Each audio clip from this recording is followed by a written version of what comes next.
A Páscoa de Cristo. A Páscoa é uma festa judaica que comemora a libertação do povo de Israel da escravidão no Egito, conforme descrito na Bíblia. A história da Páscoa é contada no livro de Êxodo, onde Moisés liderou os israelitas em sua fuga do Egito. Após uma série de 10 pragas enviadas por Deus contra o faraó e o povo egípcio.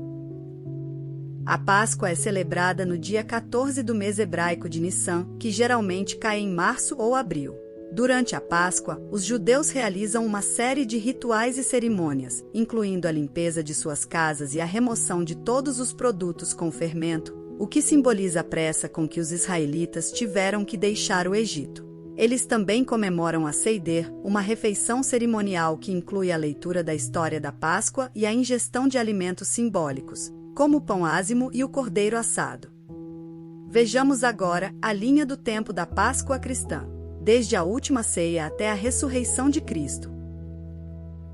Durante a última ceia, Jesus compartilhou pão e vinho com seus discípulos, explicando que o pão simbolizava seu corpo, que seria quebrado, e o vinho simbolizava seu sangue, que seria derramado como sacrifício pela salvação da humanidade. A ceia também nos dá exemplo do amor e da humildade de Jesus, que lavou os pés dos seus discípulos, mesmo sendo o líder deles. O exemplo de Jesus nos ensina a importância da humildade, do amor ao próximo e do serviço desinteressado. Ao lavar os pés dos seus discípulos, Jesus demonstrou que nenhuma tarefa é grande demais ou pequena demais para ser realizada por um líder, e que a verdadeira grandeza está em servir os outros. O gesto de compartilhar o pão e o vinho na última ceia nos lembra da importância da comunhão e da partilha entre as pessoas, não apenas na esfera religiosa, mas também na vida cotidiana. É uma lembrança de que somos todos iguais perante Deus e que devemos tratar o outro com amor e respeito.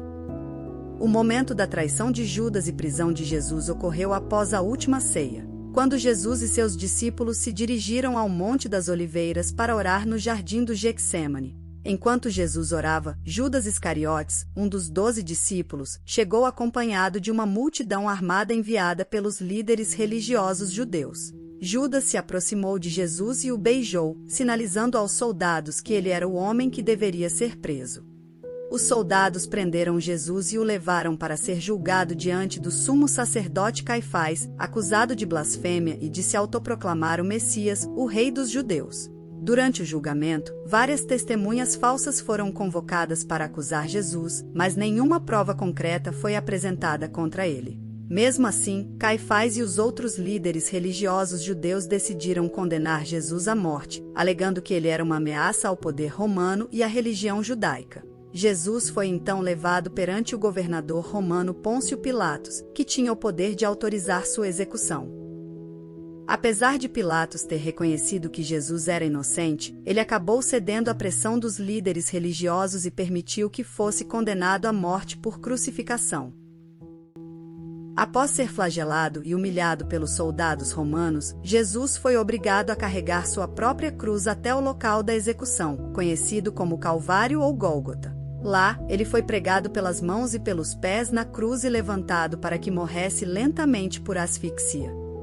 Durante as horas que se seguiram, Jesus suportou dores e sofrimentos indescritíveis. Além da dor física da crucificação, ele também experimentou a dor emocional e espiritual de ser abandonado pelos discípulos e sentir a aparente ausência de Deus. Enquanto estava na cruz, Jesus fez várias declarações, incluindo a famosa frase: Pai, perdoa-lhes, pois eles não sabem o que fazem. Ele também conversou com os criminosos que estavam sendo crucificados ao seu lado, oferecendo-lhes conforto e esperança. Depois que Jesus morreu na cruz, seu corpo foi retirado e entregue a José de Arimateia, um homem rico e respeitável que era discípulo secreto de Jesus.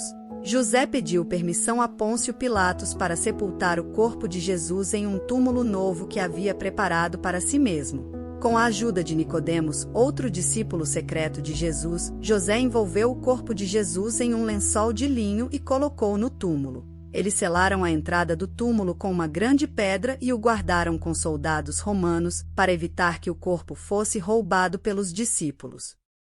No terceiro dia após a crucificação, as mulheres que haviam seguido Jesus até o sepulcro foram até lá para ungir o corpo com especiarias e perfumes. Ao chegarem, encontraram o túmulo aberto e vazio, e ficaram perplexas. Enquanto elas estavam ali, 2 homens vestidos de roupas resplandecentes apareceram e lhes disseram: Por que vocês estão procurando entre os mortos aquele que está vivo? Ele não está aqui, ressuscitou. As mulheres ficaram assustadas, mas também muito felizes com a notícia, e correram para contar aos discípulos. Pedro e João foram até o túmulo para verificar o que havia acontecido, e encontraram o lençol que envolvera o corpo de Jesus dobrado em um lugar à parte.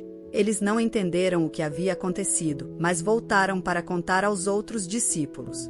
Mais tarde, Jesus apareceu para as mulheres e para os discípulos em várias ocasiões, mostrando-lhes suas mãos e seu lado ferido como prova de sua ressurreição.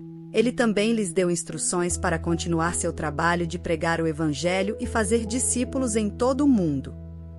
Para nós cristãos, a ressurreição de Jesus é o evento mais importante de toda a história, pois é a prova de que Jesus era o Filho de Deus e que sua morte na cruz foi a expiação pelos pecados da humanidade.